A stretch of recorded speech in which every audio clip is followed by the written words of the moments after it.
I know why you're working in the region where she went missing.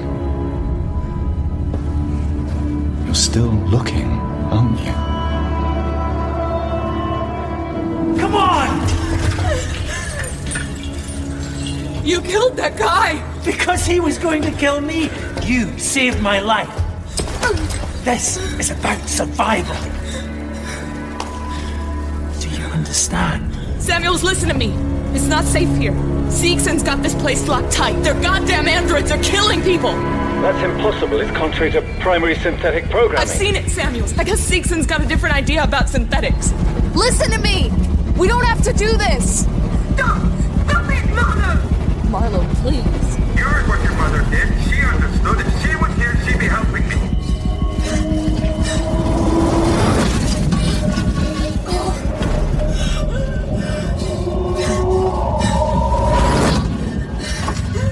To protect you. Don't worry. Don't worry about me. I'm sure I'll see you very soon. I love you, sweetheart.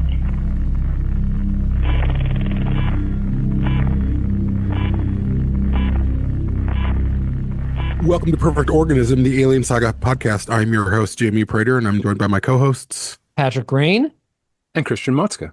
Hey, everybody. Hey, and we got some guests today. I'll go ahead and kind of get us rolling in this. We have our good friend Adam Zeller of ABP Galaxy back to talk with us. Adam, how you doing? Good. Thanks for having me back on. Of course. And we have another friend of ours who has not been on the show yet, but we have been very excited about having him here, Mr. Matt Savage. How are you doing, Matt? I'm really well, thanks. How are you? Doing great. Matt Savage is a concept designer on Alien Romulus, but if you check his resume out, my goodness, he did all the great Star Wars films. Rogue One in particular stands out for me. He's even done a little bit of work in the Alien universe already on Alien Containment, the first of those 40th anniversary Alien short films. So, Matt, it's so great to finally have you on here. Oh, thank you very much. Yeah, no, it's good. I did a tiny bit on Prometheus as well. That was one of my early gigs. I worked with Jan T. Yates, the costume designer, on the spacesuits back then. We didn't even know that awesome. one. That's amazing. yeah, that was a fun one. It was a long time ago. It kind of feels like a different life now. But yeah, that was my first sort of brush with Alien professionally. Did you get to enjoy those concept art room wine carts they talked about behind the scenes? No, I was too late for those because that was all in LA. I was in a sort of a freezing cold port cabin with Oscar-winning Jan T. Yates, with snow coming in through the windows. It was not quite as glamorous as that. Just for some context, Adam's mentioning this thing that you can see in Furious Gods, the wonderful documentary about Prometheus that Charles de Lauzirika made. Ridley would come in to the concept meetings with just a lunch cart full of wine, and it looks pretty fabulous. Anyway, so we're going to get back to Matt and his background a little bit. We're going to get back around to what we're talking about today, which is maybe the most iconic element of Alien Isolation, the Working Joes. But before we do, we have some patrons who have been waiting for a shout out for a long time. And we have a new feature that we're premiering today that Christian is going to introduce for us in a second. So just briefly going back a few weeks here, we have Douglas J. Davis Jr., Tom Shields, Christopher Isaac, Martin Fink, Stephen Donnelly, and just a couple days ago, Mr. Simon Nangle. And I'll hand it over to Christian. Okay, and then a new thing we wanted to do was each episode read a 5-star review that we've gotten. So this 5-star review comes from Poop Vein, and it says, "Drop your linen and start your grinnin'. I finally found it. I've been looking for a great alien-focused podcast for a long time, and Perfect Organism truly is my favorite one. The cast is great, and their enthusiasm for the franchise really just makes you feel like they're part of a family. None of my buddies really share the same love for the franchise as me, so it's great to hear like-minded people share the same sentiments that I do, both good and bad. Cheers." So thank you to Poop Vein. That's very nice. Thank you, Poop Vein. Thank you, Poop Vein. Thank you. If you want to hear your own comment on here, just go ahead to Apple Podcasts. That's kind of where we're checking these, and leave a 5-star review if you feel up for it, and we'll go ahead and read you on the air. So again, thanks, Matt, for coming on the show. What we'd like to do for every new guest on our show is to find out their relationship with the franchise, what your first film was, what your favorite film might be. So how does that start for you? I saw them in order. I saw Alien first. I remember seeing a trailer for a documentary about Ridley Scott on the BBC before I knew anything about Alien. I think I was about 10 or 11 years old. And in the UK, Ridley is very famous for directing a commercial for a loaf of bread, for Hovis bread. And the commercial, the trailer for this documentary was the camera pushing in on this loaf of bread. And then the chest burster comes out at the end. It's like, we're going to document Ridley Scott, who went from loaves of bread to Alien. And I was 11 and it just blew my mind. I was like, what on earth could this be? So I taped the documentary and it had clips from Alien and Blade Runner. And I think my dad must have seen, I was sort of excited and he sort of recognized my passion for that. And he bought me the VHS that week. So my first experience was watching Alien on VHS. And it it just changed my brain chemistry. I was completely hooked. And then I took it upon myself to find the other movies. This is about 92 or 3. So Alien 3, I think may have been released, but wasn't out on VHS at that point. But then, yeah, I've been rabbit holing ever since. It was Alien, Aliens, and then Dark Horse Comics. They were available in the UK. But yeah, no, Alien singular is my favorite and my favorite film of all time, possibly. That's awesome. That is awesome. It's also especially awesome knowing that in the future we might have guests come on who say Alien Romulus is their favorite Alien film. Isn't that cool to think about? Like there's going to be another one to throw in the mix. Yeah. Well, there'll be young adults who see Romulus will be their first Alien movie, and then they'll go back and so they'll discover it in a completely different way, which is that's wonderful. It's magical. Yeah, it truly is. So to get to today's topic, we're back with our 10 Years of Isolation series this year, celebrating 10 years of this incredible film, which, as we know, and we will get into down the road a little bit, also had quite an influence on elements of Alien Romulus, as we've seen from, for example, the safe station that Fede shared for Alien Day last year. But today we're talking about the Working Joes. So I think to kind of get us rolling a little bit, when I picked up Isolation 10 years ago, I was very much prepared to just be afraid of the alien because I thought that was kind of the point, of this entire game. It was also very frightening. But what I found immediately was that the Joes got under my skin in a really interesting and different way that felt appropriate for Alien. Like it felt like an element of Alien that we hadn't seen before, but also was kind of funny. Like there's this beautiful juxtaposition between how scary they are and also how like goofy they are. And so, we're going to talk today through some of the gameplay implications of the Working Joes, like how they altered the game and the experience of it. We'll talk about the creative process, about how they came up with this ridiculous thing and some of the influences that might have gone into it. And then we're also going to talk a little bit, I think, about what the legacy of this element is. Like, has it shown up in other places? The spoiler alert is it has. It's been in a number of other places since this came out. And so we'll kind of, go through the Working Joes history and how it was scary and go from there. So as someone that struggled to get through the game, I'll be very honest about that. It was the number of times that I was bludgeoned to death by a Working Joe. And because I knew that it wasn't the character's fault, it was my poor gameplay that was at fault, I started feeling really, really awful. Like that I was, it's one thing when the alien comes down and kills you quickly. Like, wow, okay, I've seen these movies, I know this is coming. But this other thing is a whole new aspect to it. And obviously the roots of the killer robot go the whole way back to Ash, right? When you look at what the Working Joes do and you look at Ash going after Ripley in that horrific scene, it's all there, except that they take away the face, don't they? The Working Joes are, it's like a mannequin coming after you. And I'm curious, just quick, with our guests, do you think that part of that is a design choice because it's easier to animate? Or do you think that, I guess that's my question, is what do you think we gain by having these anonymous, identical looking villains?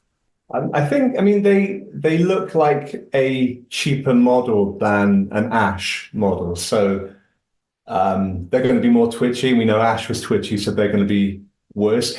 I wasn't in on any, I didn't work on that game, so it's pure speculation. But I'm pretty sure it's almost entirely design driven as opposed to animation driven. Although, you know, the simpler design works way better than the fully rigged human characters do. You know, the uncanny valley works in their favor as opposed to the other characters where it doesn't.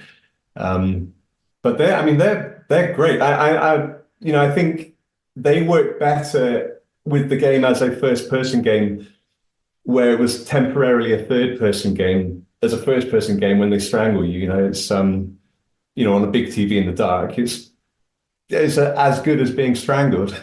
So, in terms of the Working Joes, can one of you guys explain a little bit what their function is? I mean, obviously we know that they're robots, they're essentially a lower droid than, you know, Ash's model or whatever, but is there a documentation for them, essentially? Like, when you buy one, this is what they do? I think the selling point for the Working Joes, and this kind of goes to the whole introduction of the Seegson Corporation and Alien Isolation, is we see this new mega corporation that's a competitor to Weyland-Yutani, and we know Weyland-Yutani is a big manufacturer of these synthetics, and so they are making their own, and how they have them stand out is they kind of help people to avoid the ethical questions of having an artificial intelligence that's pretty indistinguishable from humanity, in terms of these have a more rudimentary machine-like look and feel and interaction with people. So it goes to the interesting storytelling of this struggling corporation struggling to keep up with Weyland-Yutani that's been running the space station, and this is one of their primary products. And some of my favorite bits of the game are seeing the traditional synthetic. We see Samuels, who's with you on the crew as you enter the station. There's a moment in the game where he just tears apart this Working Joe android. He's like, I don't have time to deal with you right now, and he just like destroys him completely.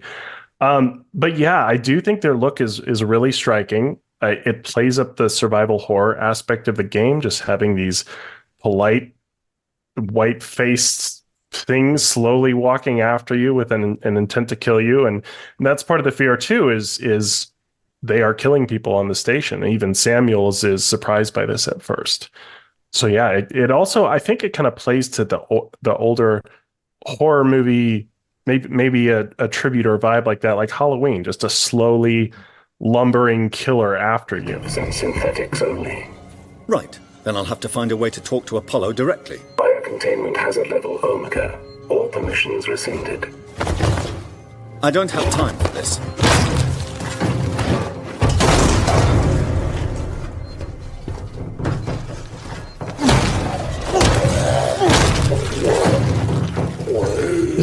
There's two very specific story reasons why they look the way that they look that I think are really amazing.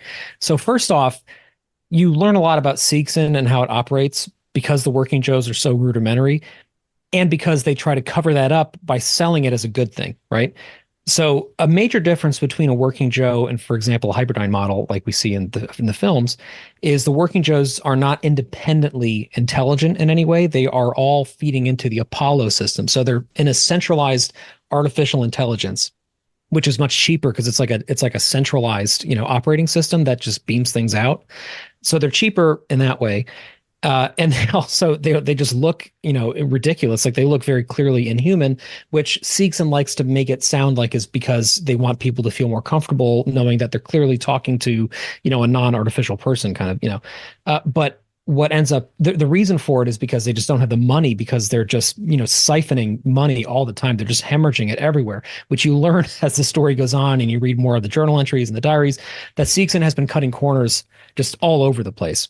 because they can't keep up with Weyland-Yutani. And part of that is that there's this brain drain going on. So all the engineers at Seegson leave because Seegson sucks and they're not getting paid for it, and they go to Weyland-Yutani. And so then you just have these, these different manufacturers, further diverging, and you end up in a situation like Sevastopol. The third reason I want to mention quickly about why I love how depersonalized they are is because as the game progresses, obviously spoilers for Isolation. I hope if you're listening to this, you realize that. As the game progresses, you realize that the working Joes are not only sort of malfunctioning, they're actively being programmed to do certain things that are, anti-human.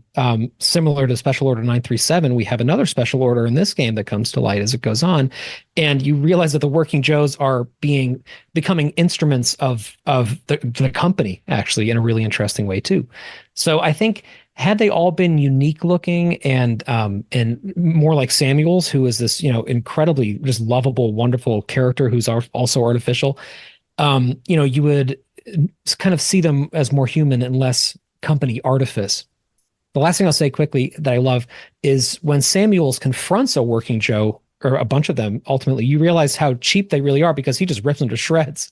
And you see that, like, as scary as they have been the whole time and as physically dangerous as they've been, they're still like awful. Like, they're still just terrible androids. And that's cool. And then just when you think they really are that bad, though, they reveal that there's new forms of them that you come across. And then you're forced to make these decisions about resource management that are really scary. And they're continually scary as the game goes, but in very surprising ways, I think. Adam, what you brought up about Halloween, I think is really a good point. There is that Michael Myers, Captain Kirk mask painted white kind of a thing about them. And just in some research I was doing, I discovered there was a 1970 Doctor Who 4-part series that they introduced a threat called the Autons. And I see Matt's shaking his head like he knows about this. And they pretty much are just wearing, like, mannequin heads. But it's that look. It's that there's this thing coming after you that is so clearly not human but can cause you harm. And I believe from my research as well, the inspiration for the look of the working Joes was actually CPR dummies, because you have the opening in the mouth. Okay. And what have you guys heard about this, or how does that strike you guys? Matt, how about you? Because you were shaking your head about the. Well, I'm really glad you brought that up, and you didn't have to wait for the Brit to bring up the Doctor Who reference. But when I saw the game for the first time, they completely reminded me of the Autons, and they were a living plastic alien, and they disguised themselves as mannequins and they came to life. That was always my sort of first thought when I saw them. But in terms of design, I really like, in terms of how cheap they look. When you look at them, they have this kind of flappy bit of loose rubber under the chin, and it just looks like they've stretched, a rubber mask over whatever mechanical skeleton they have underneath. But they were always super scary in the game. There's a scene, I think, maybe in the final third of the game, where there's and this is similar to the mannequins in Doctor Who, there's a Joe display area, and there's about 8 of them in a line, and you're kind of waiting for one of them to come alive. Yeah, no, they're super cool. I like that bit because they're all in different poses as they're lined up, as like it was a showroom or something. Yeah, and I've been in that room. I've played the game through, I think, 5 times, and I never remember which one comes to life to get you. That's like the damaged one on the floor in the galley that you think, okay, that's just that's already been taken care of, and then it grabs your leg and just takes years off.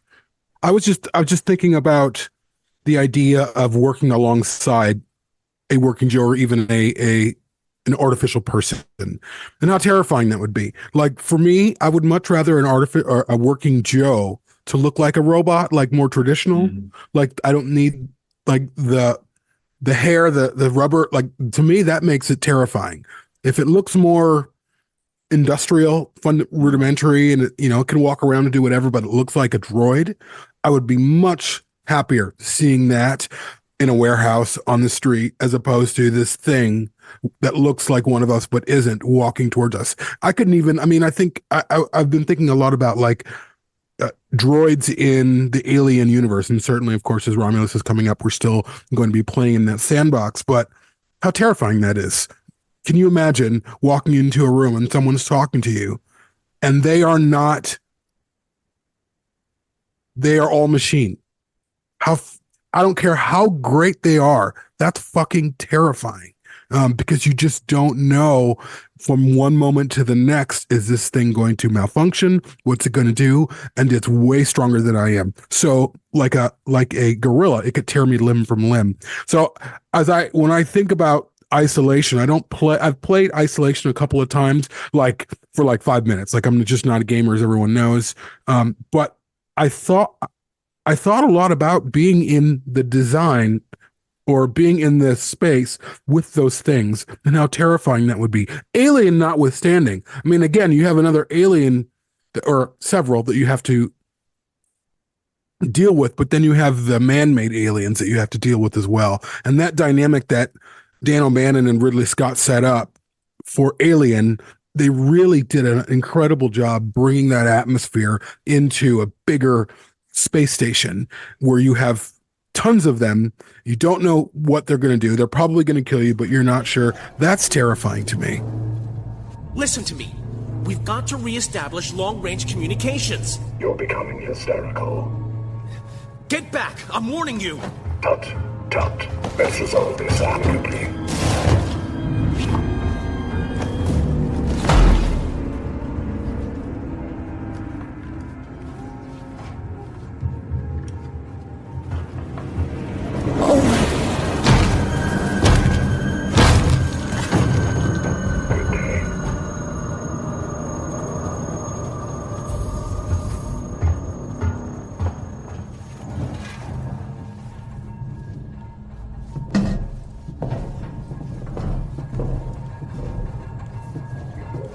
Yeah, I think that speaks to an interesting aspect about the Working Joes, is just the dehumanization factor. And for people in the Alien universe, like, there are many who would probably be more comfortable with the Working Joes than with the human-like androids. And that goes to the ethical topic of synthetics in the Alien universe. You know, something that came to a boiling point before Resurrection.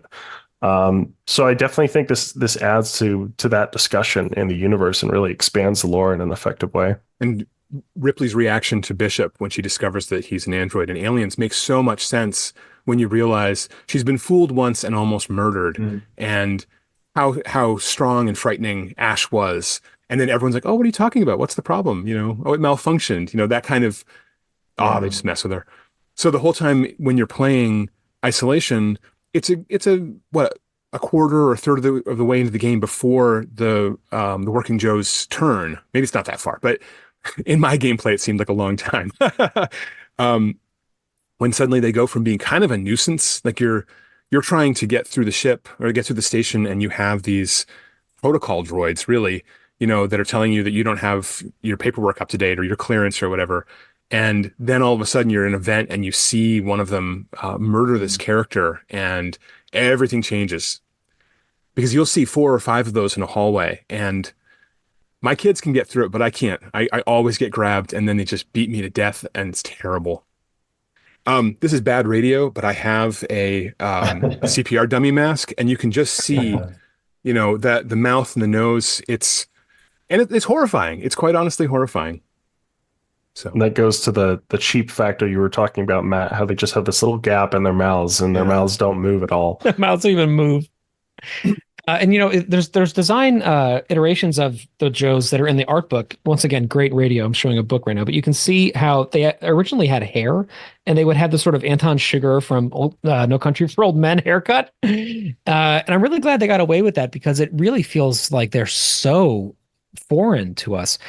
In a way, though, I think part of why they work so well for Alien is they operate in kind of a similar manner to the way that James Cameron shows us the aliens operate, you know, and that, like, there's kind of a centralized intelligence, and then there's all these drones that are out there kind of carrying out whatever this centralized intelligence wants. And I think that's part of why it kind of fits really nicely, because it feels like something that we've kind of encountered thematically before.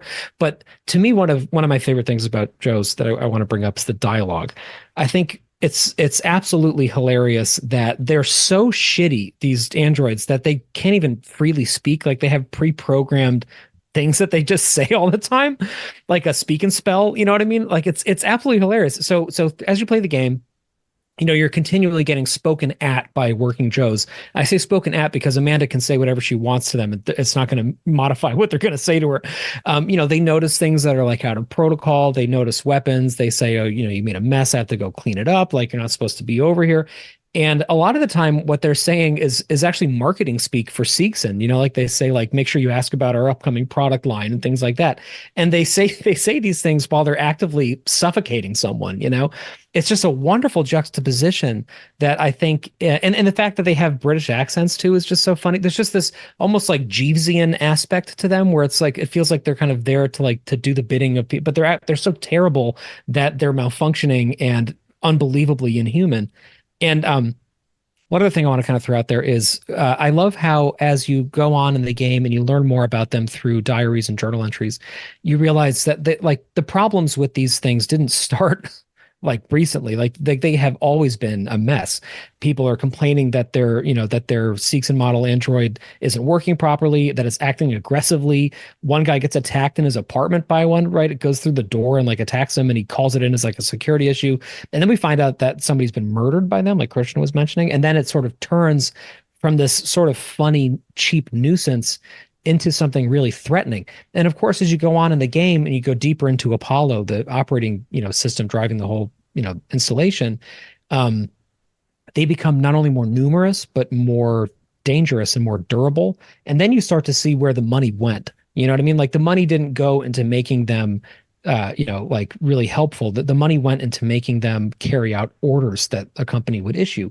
And when the company in charge is Weyland-Yutani by the end of Isolation, and they have a specimen to protect, these things are going to be the tip of a much larger spear. It's interesting what you say about I just remembered the programmed things they have to say, because when you do kill one, when you bludgeon one to death and they're vomiting, one of them says, quotes Hamlet and says, "To sleep, perchance to dream," as if it's kind of log off, like Windows shutting down, sign off speech. And just briefly on that, Matt, originally the dialogue was going to be almost exclusively Shakespearean quotes, and they actually built the game with Shakespeare quotes that the Joes were speaking. And then in subsequent iterations of the game, they realized that it felt out of character. But that's one of the ones that survived, which is so funny. Yeah. Just to go back to what Adam said about Halloween, which I never put the two together, but they're in the boiler suits, they have the white face, and they also move like Michael Myers. They never go faster than a walk. They never jog. I think they're always. Yeah, I think they have a fast walk is the fastest they go. Right. And they jog in place. They do the jog in place. They jog in place like Ash did, just for a second. Yeah. They'll do a little jog in place. Yeah. But that was to stop arthritis, wasn't it, in droids, I think. I think that's why Ridley got Ian Holm to do that. It was because his joints were going to seize up, so he'd just do this to warm himself back up. But in terms of the speed they do, there's something more scary about something coming at you at that pace relentlessly, as opposed to someone sprinting at you, because you're always in that confined space and they're moving so slowly, and they get me every single time, even though I can jog, I can duck in and out. And I think even though part of the dark humor is how polite they are as they try and kill you, they get a bit more scary when you're able to evade them and you hide, and then they're just like, "I will find you," and and like running is this is becoming tiresome, and then you're like, "Oh, okay, they're getting a little meaner now." So there still is an aspect where you're questioning, okay, how are these things maybe smarter than people give them credit for, than they're marketed for? And that was an interesting element too, I thought, was them being on these marketing posters for Seegson just all over the station, and part of that very retro feeling graphic design that company had gone with. I have another question. So in terms of Weyland-Yutani, how did these these droids get on a Weyland-Yutani outpost? Like, why wouldn't Weyland-Yutani, pull all of their droids? Seegson Station, isn't it, Sebastopol? Weyland Yutani purchases the station after they become aware that it's infected with the alien that they want. And you discover this after you interface with Apollo and after the sequence where you capture the alien and you're used as bait essentially in this kind of detachable science module on the station, and the alien flies off into space and you're able to get back to the station. That's when it kind of gets to a new, I guess, level of the quarantine. And then the working Joes get way more hostile and they just start taking out people at random on the station. So yeah, they're really acting just as little tendrils for the station AI, Apollo, at this point, which has been reprogrammed after Weyland-Yutani took kind of covert ownership of it as it was being decommissioned. It's kind of a fun, dramatic version of a hostile takeover by a corporation where it literally becomes hostile because they want the alien sample off the station. The company does so badly that they buy this thing that is in a decayed orbit, and they program all of these rudimentary droids to murder anyone that they need to protect the alien until I assume the company is sending a ship there as fast as they can to try to recover this thing. But so it's Ash on the Nostromo, but on steroids. Like, just clear the way. We need to get this sample. But also the ship you arrive on, the Torrens, has a junior level Weyland-Yutani executive. So it seems like, this is just above her. And she just thinks, I'm going to recover the Nostromo flight recorder unit. I'll get a promotion in the company. But she doesn't. She's kind of oblivious to the bigger picture that's going on here. And I think that's kind of the way the company gets away with it, right? Is by having levels of clearance, and not everybody really sees the full picture unless you're at the absolute highest point. But it does seem like by the end of the game, like the entire reason, I mean, obviously the reason Weyland-Yutani bought this station was to acquire the specimen, but it goes from being like contain to murder. And I think when that happens, you're also correct. The game gets very frightening. Going back yet again to what Adam was saying about, Halloween and Mike Myers, those sequences towards the second half of the game where you're confronted with too many of them to take out with what you have, those are some of the scariest and hardest moments in the entire game. Like, there's this famous sequence where they're coming out of this like little elevator hallway and there's a fire and they're all coming towards you on fire and there's nowhere to go behind you. So you have to just somehow survive or get around them or take them out.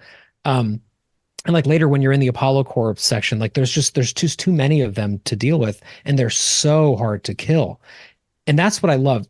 Great survival horror video games have resource management as one of their key characteristics, right? The Silent Hill games do that. Resident Evil does that. I think probably better than anybody. The frictional games do that. So games like Amnesia: The Dark Descent, Amnesia: The Bunker, right, where you don't have enough available to you to deal with the hostilities that are coming at you, and a lot of the horror comes out of that, awareness. And what I love about Isolation is like towards the end of the game, like you kind of think you're in the clear, like especially once you jettison the creature into space, when you've been used as, this as like a carrot, you're being dangled by weights, right?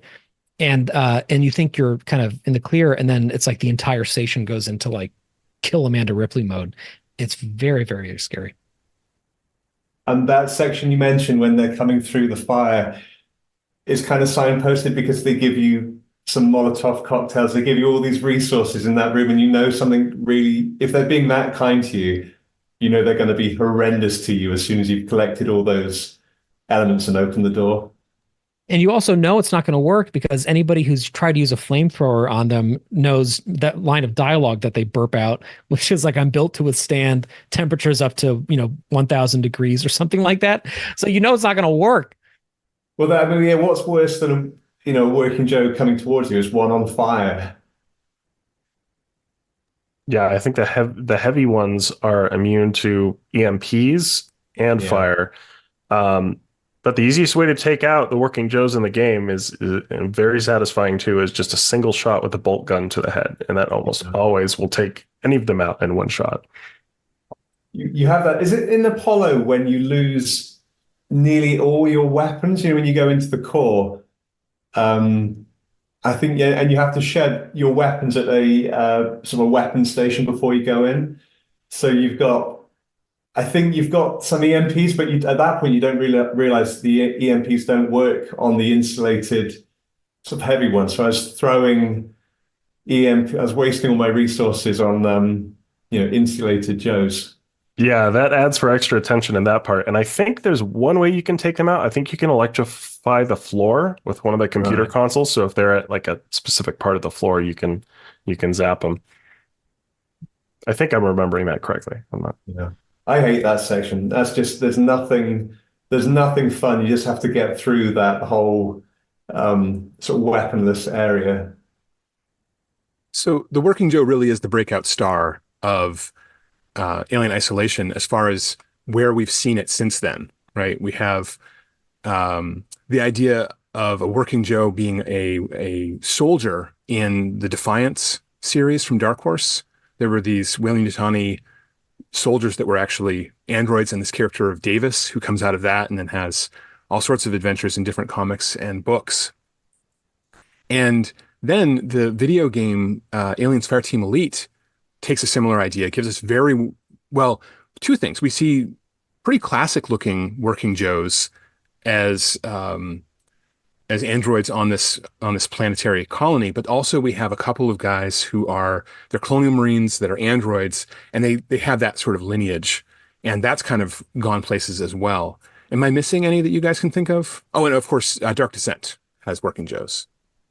Yeah, and it was really, and that's another thing that speaks to just the staying power of Isolation and how it's contributed to the lore, is this aspect going on into other forms of expanded media and being played around with a bit. Yeah, Davis certainly, I mean, he kind of transcended how he started as a soldier in that and became an AI himself, like a I don't know, omnipotent AI, I guess you could call it if you've continued with those books. But yeah, I think Alpha and Beta in Aliens Fireteam Elite had great personality around them. You could tell they were valued as part of the crew. They would have like things written on them by the Marines, just as the Marines would decorate their own armor. So I guess Seegson, this wasn't the end of them. They continued on, and they were still able to make these synthetics. And in Dark Descent, they were an interesting evolution of that design as well. It seemed like they had a bit more personality, but they were still pretty frightening in that game also. But yeah, I'm glad they've continued on past Isolation and been put to good use in these other stories. They were also in Inferno's Fall, and they're mentioned at least a couple of places in the RPG too. I don't know if there might be in some of the newer standalone adventures too, but I know in the core set that they at least came up in that, which is really cool. And so Davis, I think in particular, is probably worth an entire Hive episode, because I think that the evolution of his character is really interesting. I think it's the best thing to come out of like the Twilight of Dark Horse. I think it's really, really fascinating. I don't know if he was a Working Joe, because he was like a corporate security droid, right? Which I think was a Weyland-Yutani product. So it could be one of these issues where, Weyland-Yutani buys the rights to the technology because they, bought everything from Seegson and then sort of changed it into like this combat model. And that's where Davis comes from. But what's so fascinating is, Davis, his whole thing, right, is, as you were both mentioning, is this sort of transhumanist. He becomes like this ethereal intelligence who can like live in, I think he's in an assault rifle or a pulse rifle for a while, and then he's in a ship and he's kind of floating all over the place. And that is an interesting converse to how the Working Joes show up, which is that in some ways they kind of are, right? Like that you kind of think that the Working Joe that you're confronting is like the extent of who he is, but he's actually this, invisible intelligence that you can't really access. And he's just sort of the outside of it. But he has no control over it. What's cool with Davis is a sort of the same thing. Like he's this sort of like disembodied, semi-consciousness, but he has control. He has agency, and he has love for Amanda Ripley, which is so fascinating too. And again, like for her journey to go from being so terrified of all these Working Joes to being, allied with one, or with this corporate security drone, I think is really cool. Christian's giving me a look. What? I'm sorry. He falls in love with Zula Hendricks. With Zula. I'm just getting super technical. Yeah. And he eventually becomes a dog. Yeah. Oh, that's right. Yeah. Yeah. The idea of the intelligence being separate from the body is great modern science fiction, but I really don't feel it fits in the Alien universe, where if Bishop could have just beamed his brain back up to the Sulaco somehow, that would have saved a whole bunch of time in those movies. I feel like there's this creep of what androids can be, or what that intelligence is, that I am a little skeptical of. But the real tragedy, I think we can all agree, is that NECA has never made a Working Joe action figure, even though they've made figures for these games, these comics, all kinds of stuff. A Working Joe doesn't need the licensing for the actor's face. So come on, NECA. I agree. They should definitely do that. I'm all for more Alien collectibles, and that is one. I don't think there's been any collectibles of the Working Joes at all from any company. So No, and imagine that with LED eyes too. How cool that would be. That's something else. I guess, as we kind of get closer to wrapping here, like I want to talk a little bit about gameplay mechanics and design with them, because I think that's really interesting. So part of visual storytelling when you're playing a game, right, is having the environment give you clues as to like what you need to do or what the conditions are that you're in. And the Joes had this beautiful, very simple binary dynamic that you also see in games like BioShock, where depending on what color their eyes are, you know that you're either okay or not okay. And so that's just like a nice little way. Like if their eyes turn red, to like get out of there. But when their eyes are white, it's not like comforting, because it's still sort of eerie, and like they're watching you from behind glass, and they're still following you around and giving you strange marketing speak. But then when they turn red, like it's genuinely frightening, I think. They also, though, like back to Adam's point about the bolt gun, right? Like, so the bolt gun is amazing. Once you get that, like you finally have something that can actually take down the late stage. I always called them raincoat wearing Working Joes. I guess it doesn't make sense because they're clearly not raincoats, but it looks like it. The thing is, like, that gun takes, I don't know, 40 minutes to reload. It's like just insanely time consuming.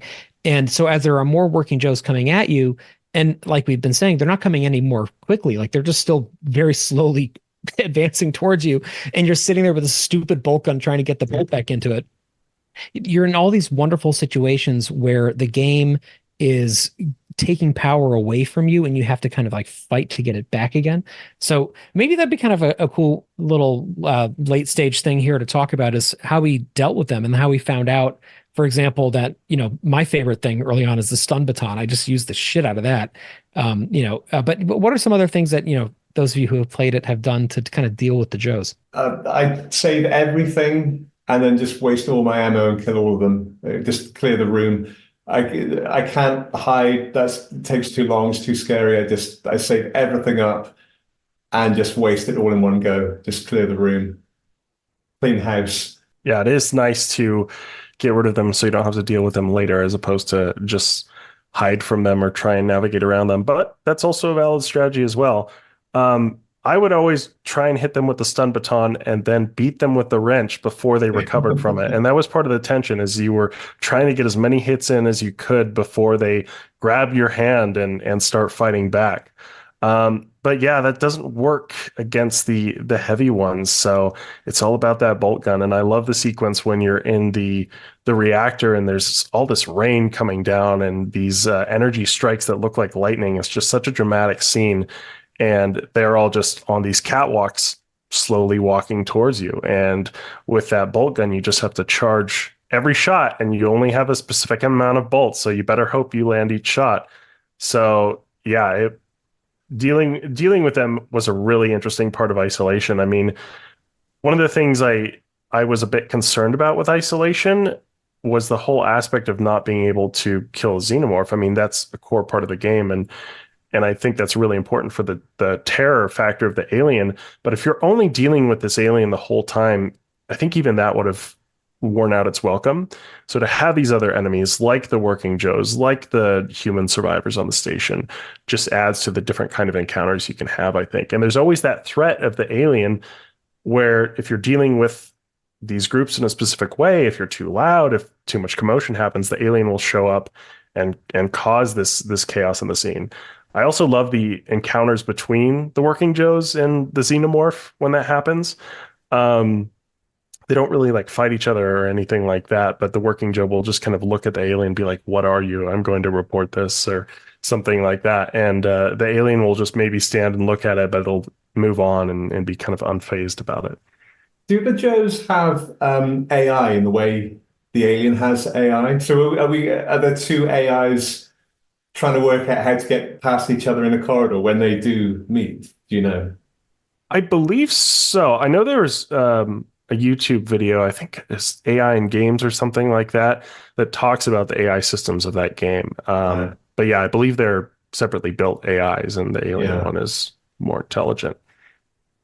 What I love about the alien meeting the working Joe is that you can't be directly present. You have to be hiding somewhere or looking around a corner or whatever.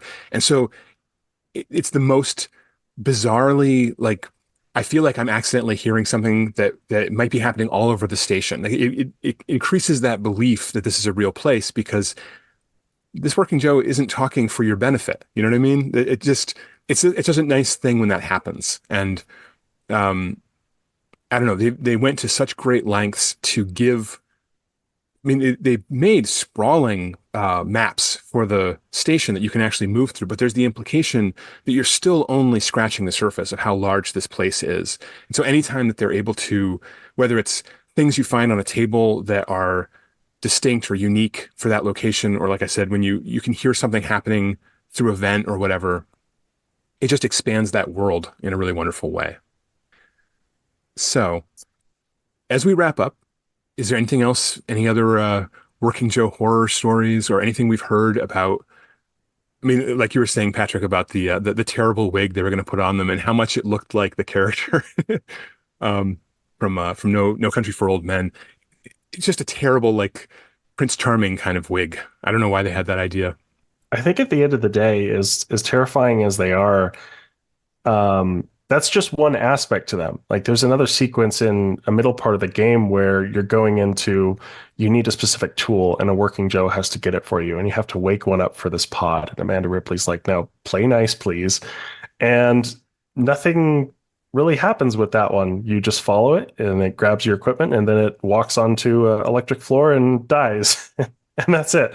So yeah, there is this interesting humor element to them. As terrifying as they can be, again, they expanded in other lore where you're fighting alongside them and Aliens Fireteam Elite, and you're also terrified again of them in Dark Descent. So I think it just shows to the versatility of this interesting kind of subset of the whole synthetic discussion in Alien. And I'm glad it was such a good part of Isolation and that it continues on, and I'm glad you guys have spent all this time talking about Isolation because it deserves it after this long, and I feel the game definitely needs some sort of remaster or re-release or sequel at this point. What's so crazy to me is I almost can't imagine what that remaster would look like, because the game still somehow looks so amazing. Like that sequence we were talking about where they're coming through the hallway at you and they're on fire. The fire mechanics in that look completely contemporary to me. Like I don't see anything wrong with the way that the flames are moving,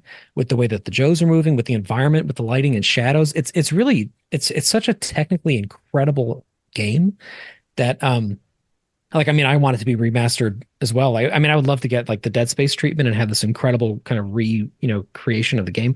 But Dead Space came out, a few years before Isolation did, and that looks like old. Like the original two games especially they look like a product of their time. But Isolation, which just came out a few years after that, still looks just totally fantastic to me. And again, like these Joes, like they're still one of my favorite things about playing Isolation, because I still find them so creepy. I still find them so hard to pin down, which goes to your question earlier, Matt, about the artificial intelligence systems. Like they're clearly not using that same heuristic programming that the creature is using, but there is something really cunning about them in the way that they seem to always fucking corner me for some reason. No matter where I am, I always end up with my back against a wall. I'm like, oh, I got to deal with this thing.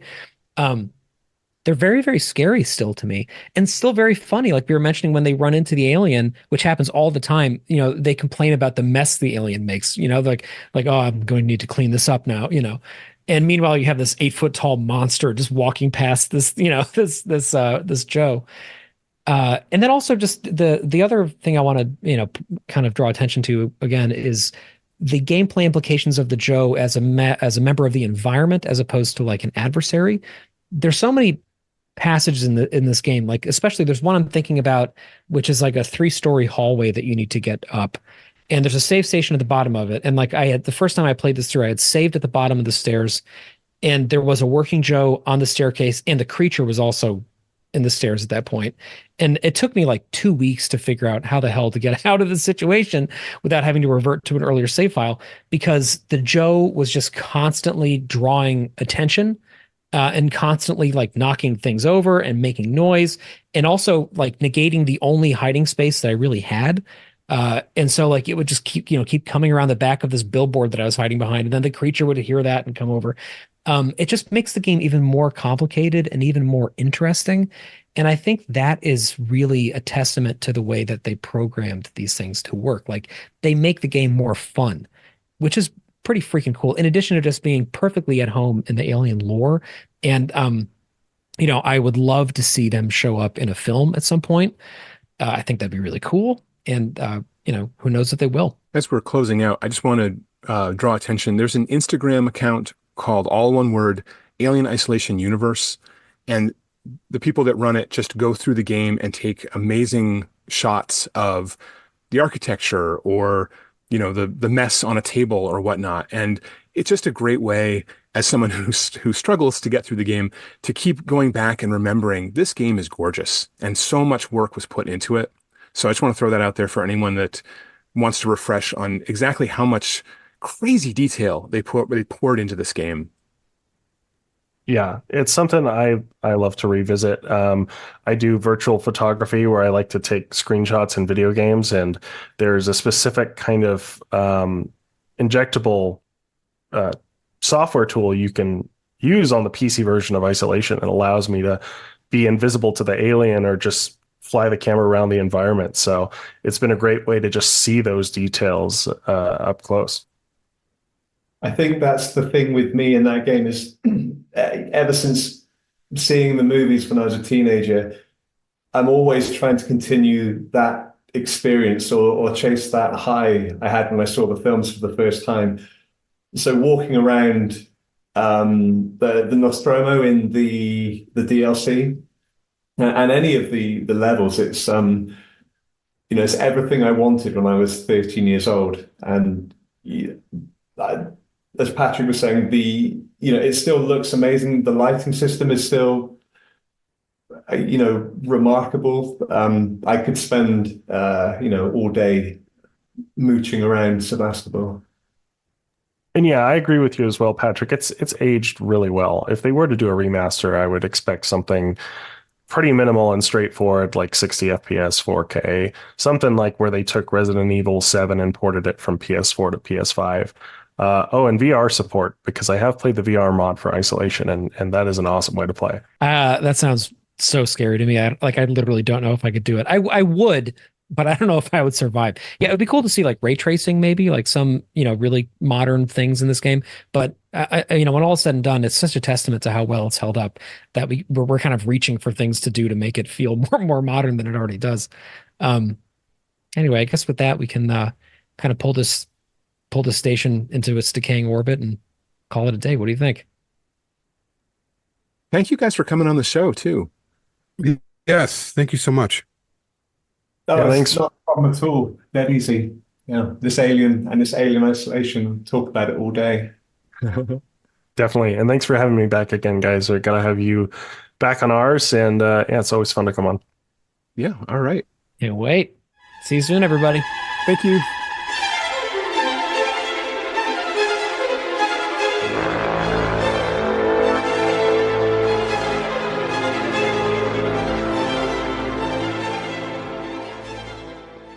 To find out more information about Perfect Organism, the Alien Saga podcast, please go to www.perfectorganism.com.